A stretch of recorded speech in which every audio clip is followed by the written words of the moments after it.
This is Dennis Raimondi. I'm here with my co-host Phil Goldberg. Our podcast and YouTube channel, Spirit Matters, found at spiritmatterstalk.com. It is early June 2021. Hopefully we're getting through this pandemic quickly. And I want to begin by thanking everybody out there that has contributed to help keep us on the air. We are not a nonprofit. It's not a tax-deductible donation if you support us, but we are free and available to everyone, and we want to keep it that way.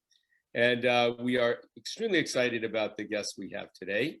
His name is Dr. Norman Rosenthal. He is a clinical professor of psychiatry at Georgetown Medical School and was the psychiatrist who first described seasonal affective disorder and pioneered the use of light in its treatment during his 20 years at the National Institute of Mental Health. And I want to say that thank you to Dr.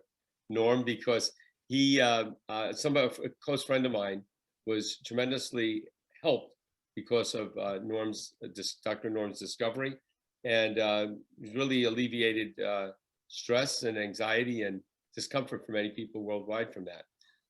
He is multi-talented, and we are on the show today, I think, mostly to focus on his new book, Poetry RX. I love the title.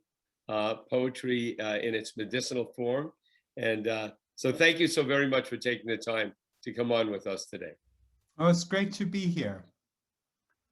Dr. Norm, as we've been advised to call you, tell us a bit about your background relevant to both your new book about poetry, the uses of poetry, and our orientation as a show about contemporary spirituality. So tell us about your journey to your profession and your interest in poetry and spiritual subjects. Well, briefly.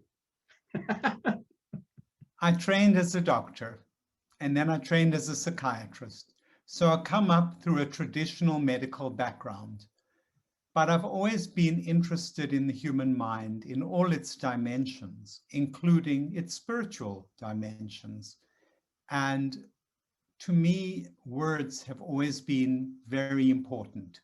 They've been important in terms of what they mean and what they convey, the ideas and the thoughts, great, profound thoughts that have been handed down to us through all our different traditions, but also the sound of words.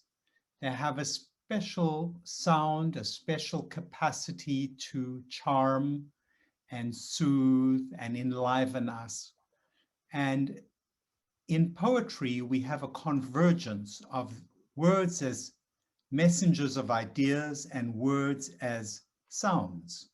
And we also have rhythms. We have cadences, we have tones, we have all kinds of things. Language is very, very rich in terms of how we use it and what we hope it will accomplish. So if we bring all those things together, my background as a doctor, as a psychiatrist, lover of words, lover of ideas, it all comes together in poetry. So this particular book, Poetry RX, blends those different concepts together in a way that I hope will heal, delight, enthuse, enliven the reader. I was going through the book last night and really enjoying it, and thinking to myself, actually, of different periods in my life when I went through certain trauma or strain or anxiety. And there were specific poems in the book that would have been appropriate, especially appropriate to read at those times. You're a psychiatrist. You've, I'm sure, like all psychiatrists, prescribed medicines to people to help them get through these difficult times. It seems your book is in the title, Poetry RX, is a form of non-toxic medicine to give to people when they're going through these periods. Have you had that experience where you've actually had people that were seeing you as in a clinical setting, where you prescribe for them to read certain things, poetry, to get through those times? Absolutely. I mean, just earlier today, a young man who's grieving the death of his brother. And so I'm sitting here with him in his grief, and what can I really say to him? I certainly am not going to give him a medicine to deal with grief. So I say, well, let me read a couple of poems from the book. Is that okay? He says, yeah, he welcomes it. And I read him a poem by Christina Rossetti called Remember. And in fact, I had not planned to do this, so I haven't got it all teed up, but may I read it to you right now? Absolutely.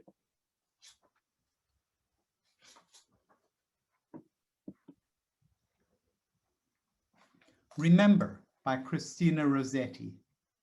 Remember me when I am gone away, gone far away into the silent land, when you can no more hold me by the hand, nor I half turn to go, yet turning stay. Remember me when no more day by day you tell me of our future that you planned. Only remember me, you understand. It will be late to counsel then or pray. Yet if you should forget me for a while, and afterwards remember, do not grieve, for if the darkness and corruption leave a vestige of the thoughts that once I had, better by far you should forget and smile, than that you should remember and be sad. Thank you. Great. That's great. So, yeah. the thing, if I may say, the thing about that poem that really did so much for me is the idea that even after we die, we live on in the minds of people who loved us, who thought about us, who cared about us. And here, somebody who is obviously alive is trying to inculcate that sense of immortality, if you want to think of it that way, in the mind of her beloved, and really tell him, you can remember me. Let memories of me be a joy for you. But at the same time, that's what she does in the first part of the poem. In the second part of the poem, she says, you know, I understand you're going to need to move on. And if you should forget me for a while, it's okay. I would rather that you be happy and forget me than that you should be sad and grieve. Very, very wonderful spiritual poem, if you want to put it in those words. It reminds me of a song by the late rock and roller Warren Zevon that I first heard at a memorial service. And it's Keep Me in Your Heart for a While. That's beautiful. Yeah. I'm curious about your choice of poems. There are 50 in the book, and we should tell readers it's a substantive book because each poem is accompanied by your commentary and biographical information about the poet and context for the poem. And I'm curious about your choices because there are some that are sort of the usual suspects, Shakespeare and Dylan Thomas and the people most of us read in school or revere, and some unknown poets or lesser known poets. And you also organized it by theme. So I'm curious how you made those choices and what went into those choices.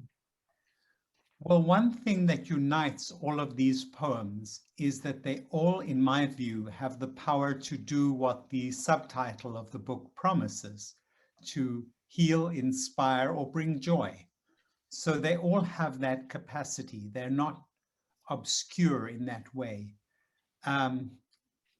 Many of them have been personally very helpful to me and also to my patients or people that I know.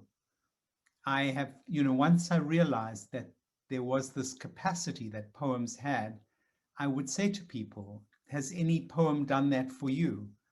And so on and so forth. And there was no shortage. People came out of the woodwork, to use that unpleasant phrase, but they came all over the place to tell me these poems have really done so much for me. And so I looked at the poems that had really helped people that I knew one way or another, and that was the basis for my choice. Interesting. When I first went through the book, I was thinking of myself and people my age, or certainly well into adulthood, benefiting from it. But then I thought, some of these poems, some of this guidance that you provide in the book, I could have really used in high school, that younger people could use.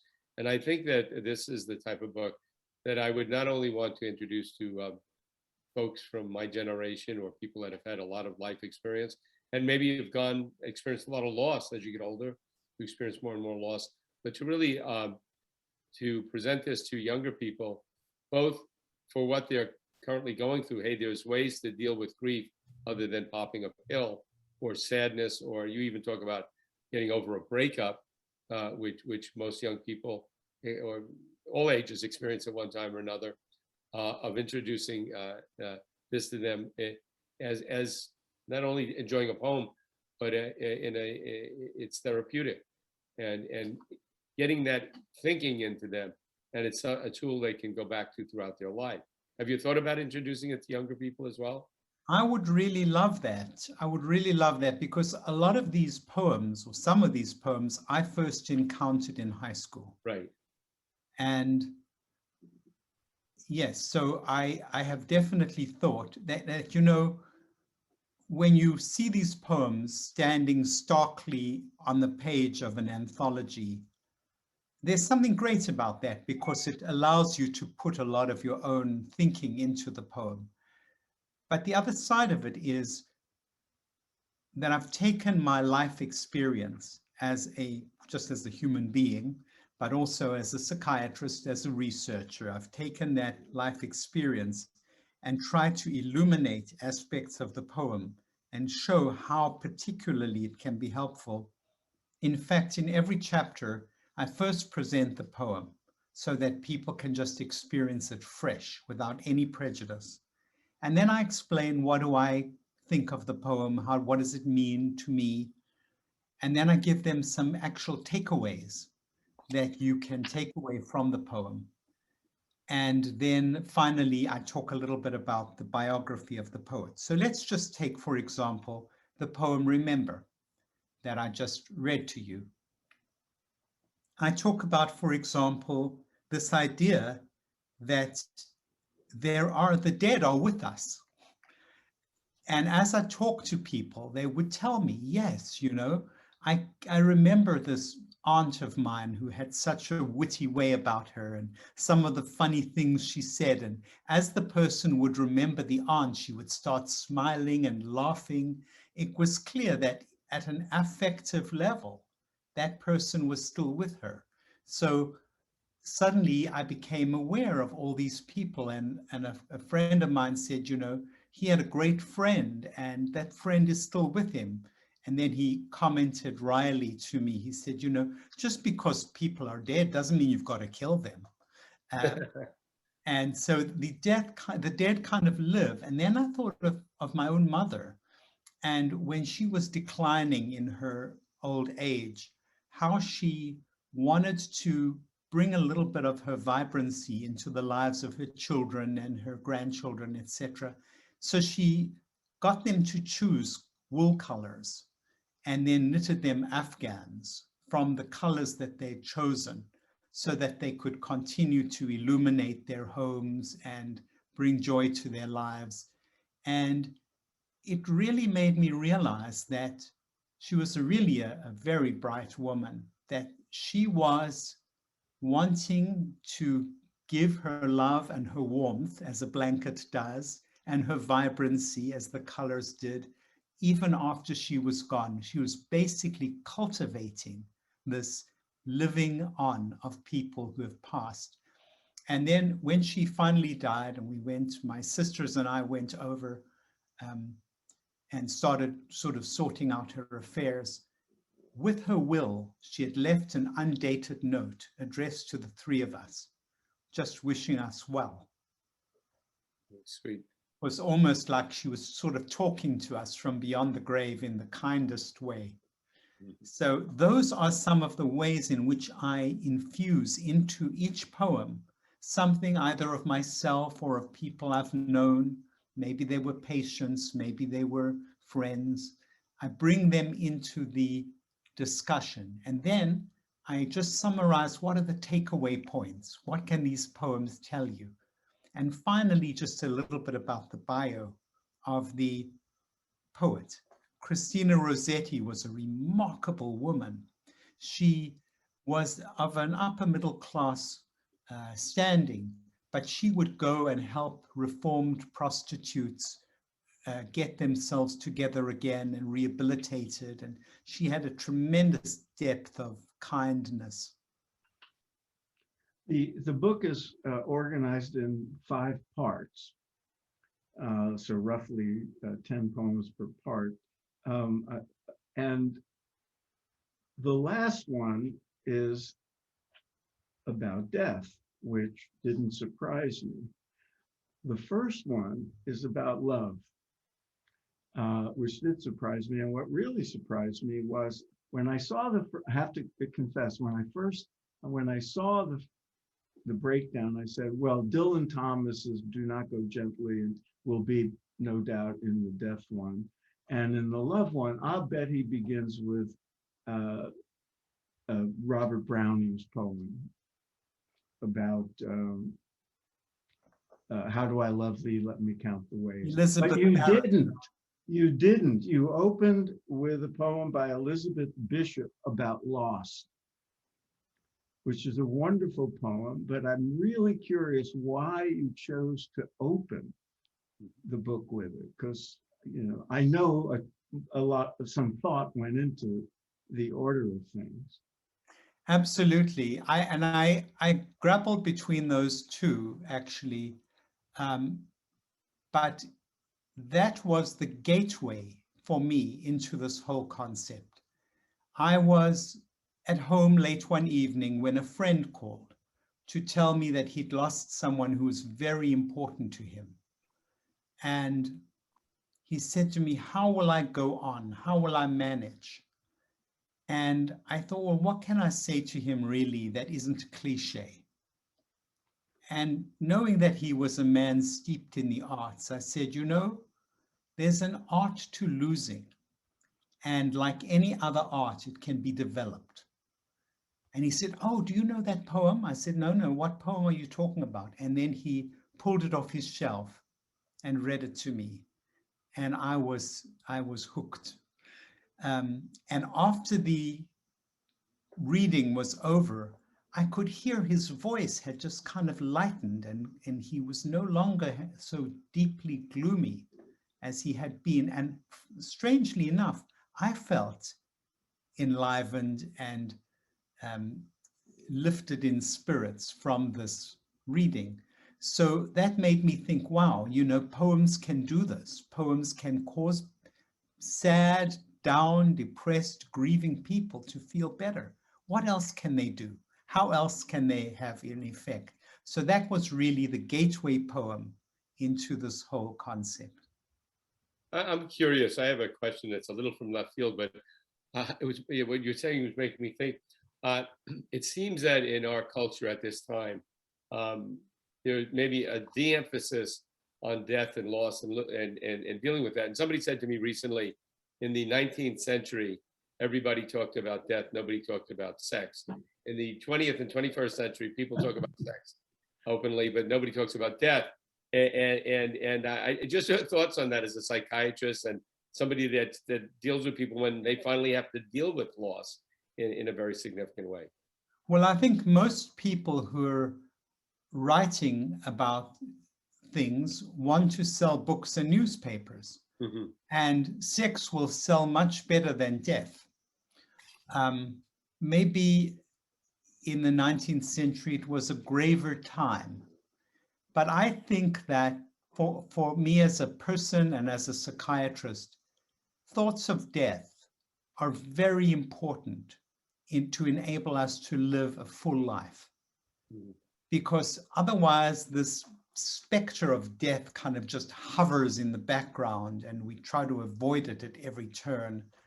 And yet it's always there, and it's always kind of haunting us, and we're always running away from it. And it's not a happy existence.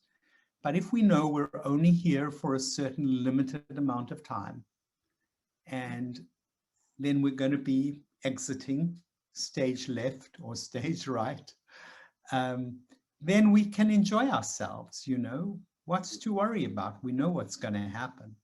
So just follow up, Phil, with a question. And that is, it seems to me that what you're writing about in your book, Poetry RX, it's all steeped in. It's all about spirituality. it is about spirituality. It is about spirituality, because every one of these ingenious poems is telling us something important about what it means to live, and what it means to live well and honor our spirit, our emotions, our being in every way possible. So that's why I've chosen quite a large number, 50. I had to cut it down to 50 because there were some things I was dying to cram in. So I called an old friend of mine who was a wonderful best-selling author, and I said, is there something magical about 50? How about if it's 52? Would that be okay? She said, no, 50 is a magical number and you have to keep it. Oh, 52 would give you one a week, though.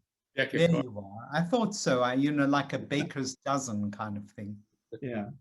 Some of the poems you selected have more explicitly spiritual themes than others. You include Rumi, for example.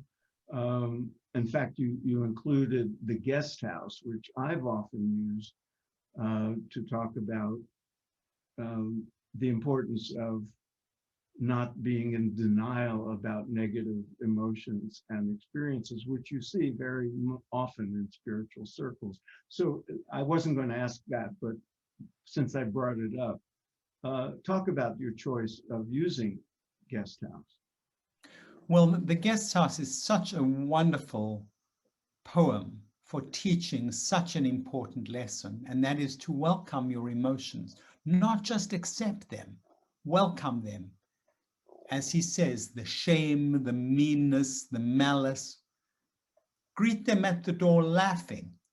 They may have come to clean you out of your furniture to let you experience some new delight. What a wonderful philosophy to welcome, because even bad things teach us. I had an earlier book called The Gift of Adversity.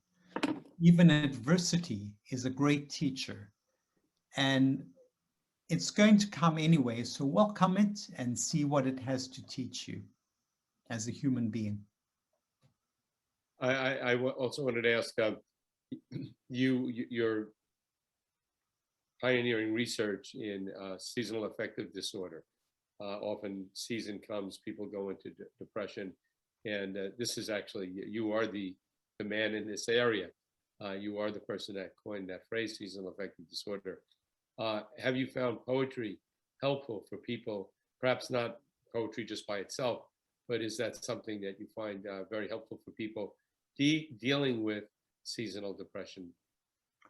Well, I can't say specifically because I haven't used it specifically, but when I was recruiting my very first cohort of patients with seasonal affective disorder, that was in the early 1980s, I opened an envelope, somebody had sent me a letter, and out of it tumbled a wonderful poem by Emily Dickinson, which describes so very beautifully seasonal affective disorder. And people had been very skeptical of seasonal affective disorder, but there it was, it tumbled out. And I thought to myself, wow, this woman really knew it. She knew it intimately and viscerally. Mm-hmm. So I will read you that short poem, if I may. Please. And we will see how she presents it. Here goes. There's a certain slant of light, winter afternoons, that oppresses like the heft of cathedral tunes. Heavenly hurt it gives us, we can find no scar, but internal difference where the meanings are. None may teach it, any. 'Tis the seal despair, an imperial affliction sent us of the air. When it comes, the landscape listens, shadows hold their breath. When it goes, 'tis like the distance on the look of death. Wow. So when I read this poem, I thought, wow, this is real. This thing really exists. All those naysayers, the skeptics, they're just wrong. So in fact, that turned out to be the case. And then when we brought these patients into our ward and followed them, they started off being very cheerful because we brought them in the summertime. And then we let them go through the winter, and we were going to expose them to light. And people said, well, what happens if they don't get depressed? And what happens if they don't respond to the light? And at that point, when we started the light, one of the patients came into the ward just glowing and said, this is amazing. This is just absolutely transformative. And so I just felt like something that I had read in a poem by Keats. And let me find it for you, because that was another revelation about poetry and what it can teach us.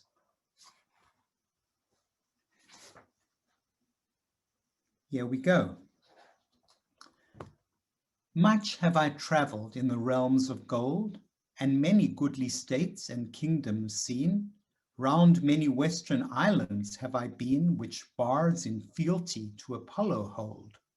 Oft of one wide expanse had I been told, that deep-browed Homer ruled in his demesne.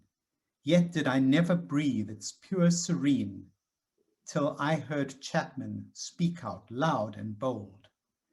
Then I felt like some watcher of the skies, when a new planet swims into his ken, or like stout Cortez, when with eagle eyes he stared at the Pacific, and all his men looked at each other with a wild surmise, silent upon a peak in Darien. So this poet, when he read a new translation of Homer, he got so excited that he felt like he was seeing something amazingly new in front of him. And then he thought of the astronomer Herschel, who had just discovered Uranus, the planet swimming into his ken, or like a South American conquistador when he first saw the Pacific. And that's how I felt when I first saw that first patient respond and come out of her gloom just from light. And all the nurses were staring at each other. And as I say, maybe not in wild surmise, but certainly they were very delighted, as was I.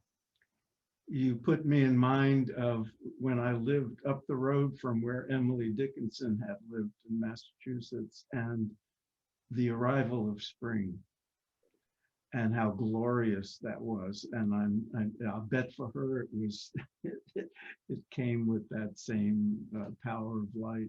I want to say I spent part of the year in Sweden, and I know what that transformation is like when they go from dark to light, and it's just they go crazy. They go crazy. I remember I once asked a Swede, it was at the very start of seasonal affective disorder. I said, has he ever seen it in Sweden? He said, well, let me put it to you this way. Either nobody has it or everybody has it. The latter, yeah. Talk to us a bit about what the reader or listener brings, the importance of what we bring to the poem. Well, the yes. Consciousness we bring, how we read it.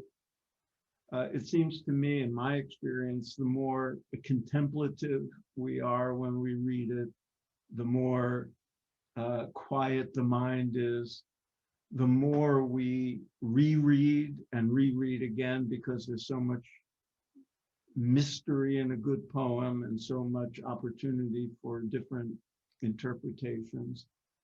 So speak to us about that and the added value, perhaps, of hearing the poem, because now in our YouTube age, people can hear often, great readers or even the poets themselves.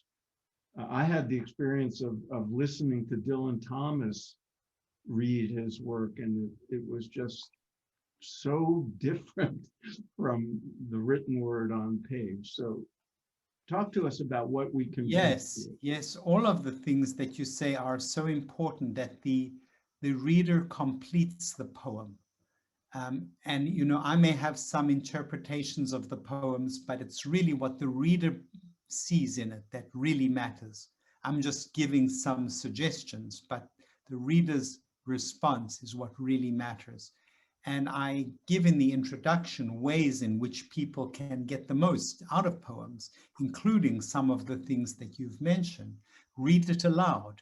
We then use extra muscles, extra neuronal circuits to experience the poem, as compared with when we just listen to it passively. Incidentally, even then, scientists have shown that listening to poetry gives us goosebumps and chills and influences the reward circuitry of our brains. So even there's a physiological effect, but how much more so if you're reading it aloud and you hear it and you say it and you see the words and you feel the words go through your mouth. It's really fascinating. So I think all these things are really very salient. And of course, I would encourage you to listen to the great poets read their own poetry, including Dylan Thomas reading Do Not Go Gentle, or Edna St. Vincent Millay. Emily Dickinson was pre-recording. Edna St. Vincent Millay reads the sonnet that's included here, Pity Me Not, which is a beautiful, brilliant sonnet. And I talk about its influence on one of my patients and how it provided her with a key to solving some of her emotional difficulties, romantic difficulties. Thank you so very much for your time. Phil, any final questions? And Dr. Rosenthal, any final comments you'd like to leave? Oh, we could talk about this forever. I would ask two questions. One, we talked about why you chose to begin the book with a certain poem about loss. And you close, number 50 is Do Not Stand at My Grave and Weep, which is a poem I'd not read before. Why did you choose to conclude with that poem? And what would you like as a final takeaway for our listeners and viewers? Well, one thing that I've done in each piece is to just fit the bio of the poet to the poem itself, because in a way you see how these poems arose naturally out of the minds of these great creative people, but also sometimes people with very turbulent or even troubled lives. And it's useful to understand that these great, life-transforming creations came out of people who struggled in many instances. Going to your last poem, when a British magazine ran a contest for favorite poems, they didn't mention this last poem, Do Not Stand at My Grave and Weep. But nonetheless, people made it a write-in poem. And there were many requests for the poem to be sent to them. I think it was 30,000 people requested that particular poem, even though it hadn't been mentioned. At the time, it was listed as anonymous, that they didn't know who wrote it. Subsequently, Dear Abby, the journalist who was the help journalist, explored it and found out that in fact it had been written by a Baltimore housewife who had no previous history, public history of writing poems. She and her husband had a young woman staying with them who was a refugee from Germany before the Second World War. And this young woman found out that her mother was dying in Germany and was advised, don't go back, it's very dangerous. So the woman, the woman who'd taken her in, just wrote on the back of a brown paper bag this poem that has become an absolute favorite for readings at funerals and such situations. May I read it? Is there time? Do we have Sure. time, Dennis? Sure. Do not stand at my grave and weep. I am not there. I do not sleep. I am 1,000 winds that blow. I am the diamond glints on snow. I am the sunlight on ripened grain. I am the gentle autumn rain. When you awaken in the morning's hush, I am the swift uplifting rush of quiet birds in circled flight. I am the soft stars that shine at night. Do not stand at my grave and cry. I'm not there. I did not die. Beautiful. That's a great way to conclude, especially for the sake of future viewers and listeners. We're recording this on June 2nd, 2021, just as we in America, at least, are emerging from the long pandemic, when people have suffered a lot of loss and a lot of grief and still are grieving, people all over the world. So that sounds like a very good poem to have in our arsenal for dealing with grief. So thank you for that. Thank you for sharing poems and insights with us. And Bill, if you could show the book one more time. one more time, we will do the thing, do the commercial thing. Poetry RX, Dr. Norman Rosenthal. And it's a book you will read. And for me, anyway, I'll keep it. And there are times in my life in the future, I'm sure that I'll go to it. All right. Thanks again for being with us. Thank you both for your hosting me, and all the best. All Take the care. best.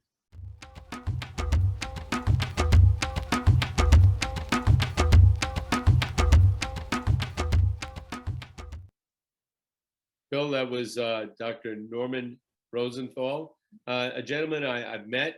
I met him in the context of seasonal affective disorder. He was recommending a doctor in New York to a friend of mine. He's an amazing, medical scholar. He's at Georgetown Medical School. And, the book, I got the book a few days ago. I picked it up yesterday and started reading it, and a tremendous selection of poems. And also, yeah, poetry is, I was very lucky. When I was a 9th grade in public school, I got put in this honors English class, and I had a teacher that went through a book of poetry with us. I never thought I'd like poetry.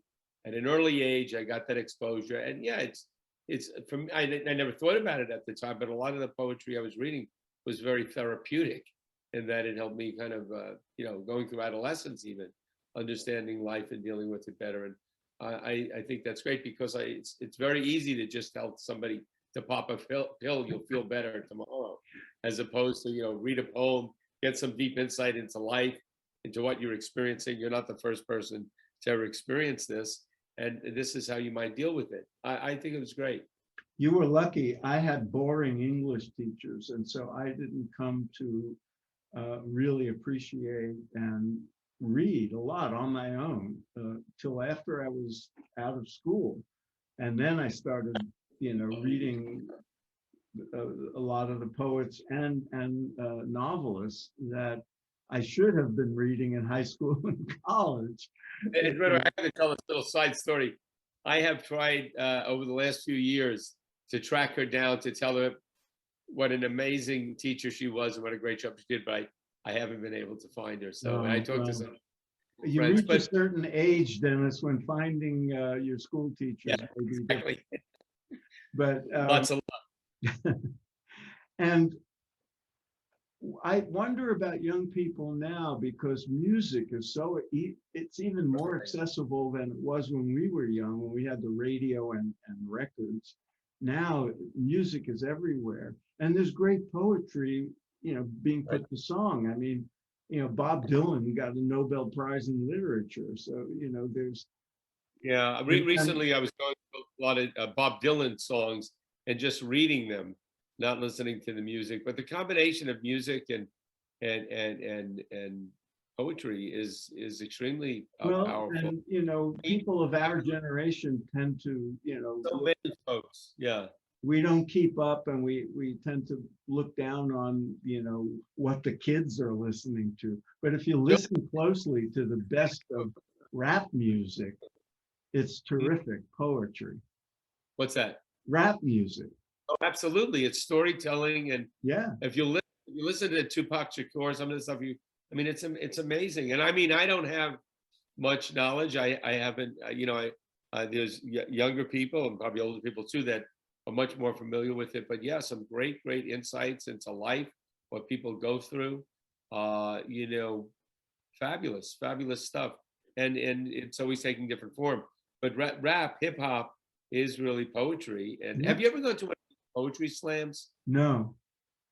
No. I was blown away. And first of all, I didn't know what it was going to be like. It was very entertaining, very interesting, but also people getting up and expressing in their own words, in their own poetry, what they were experiencing. And I was absolutely taken by it.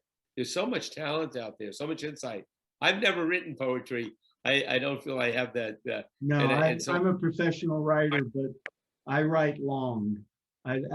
Poetry and song lyrics are, a whole different way of thinking and expression that I envy and admire a great deal. And his choices in poetry are actually very interesting, because I was introduced to poems I'd never heard of, and poets I'd never heard of. Several, But there were also some very familiar ones, the kind of things we were assigned in school. And when we were 15 or 17, you might think of as boring, or old white guys writing in stilted verse. But these are eternal insights that are being conveyed in many cases, that are, profound and spiritual and uplifting. One thing we didn't talk about was one of the poems he chose is the poem "If" by Rudyard Kipling. And I've been, during the pandemic, and with my last book, with A Spiritual Practice for Crazy Times, the whole point of being that is in the Bhagavad Gita, of maintaining equanimity and inner peace in the midst of activity.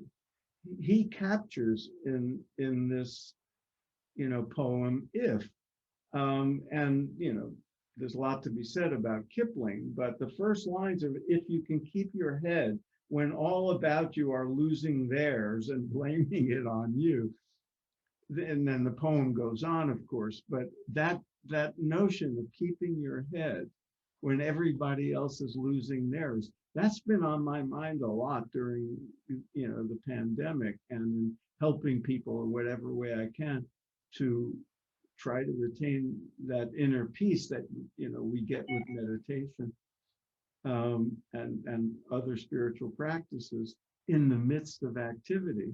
That's what he was talking about. And Norm, to his credit, evokes the Bhagavad Gita in his explanation of that poem.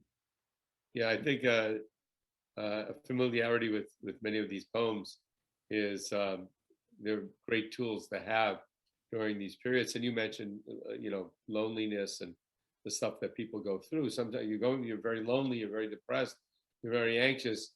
Oftentimes when you read about people who've actually dealt with that, but then gotten beyond it, it can be very inspiring, can help move you on. Sometimes nothing's easy. No, and I think the whole idea of it's all based on spirituality, going inward. Bhagavad Gita, bring your mind to infinity, perform action. You can be grounded within yourself. I think there's a lot of people that discovered meditation and other spiritual practices as a result of the pandemic. And Yes. I think Yes. practices, and your book was all about that. Yeah. And if you don't mind telling me the name of your book again. A Spiritual Practice for Crazy Times. The commercial. Yeah, get it. Sounds like it was written for the pandemic, but it was actually written before. In all likelihood, there'll be more crazy times ahead, and really to prepare for it. And so, And I think a lot of people have come to spirituality through poetry. Yeah, yeah. You know, Norman's interesting life to be. I was just, I knew his discovery or recognition and labeling and describing seasonal affective disorder. I know people that have had it. Like I said, I spent time in Sweden, and the winters are tough on some people, and then they come into the light. And he talks about having that experience of bringing people into light, and so he's helped a lot of people by what he's done in that area. And now in his book, Poetry RX, we should cue up George Harrison's "Here Comes the Sun" as over the final credits. Yes, matter of fact, I didn't mention him, but I watched there's a Swedish filmmaker, a woman. She lives way up north in Lapland, not where anybody else would live, not near hours, 12-hour train ride from Stockholm. And she talks about what it's like to live in the dark winter and the bright summer, and how she embraces it. And part of what she talks about in the winter months, this is the time to read, this is the time to reflect, and whatever like that. And it was very inspiring, very interesting. So yes, Norm, it's okay. Let's happy so recommend. the book is Poetry RX, Dr. Norman Rosenthal. We were delighted to have him with us. We hope all you listening and watching will get a lot out of it. And stay tuned for upcoming guests. The subscribe, whether you're listening to this as a podcast or a YouTube channel, YouTube, I think over here somewhere is a subscribe button. Just click that subscribe button. It doesn't cost anything. Subscribe. And again, thank you those who have helped keep us on the air by making contributions, which is very easy to do. Go to spiritmatterstalk.com. And we are not a nonprofit. It's not a donation, but it'll help keep us on the air, get better equipment, keep us moving forward. We're approaching 300 archived shows, and we've got some really great folks, some really great shows. And so, and they're free and available to the public, and that's the way we like to keep it, isn't it, Phil? That it is. All right, Dennis. All right, you guys. Next time. Next.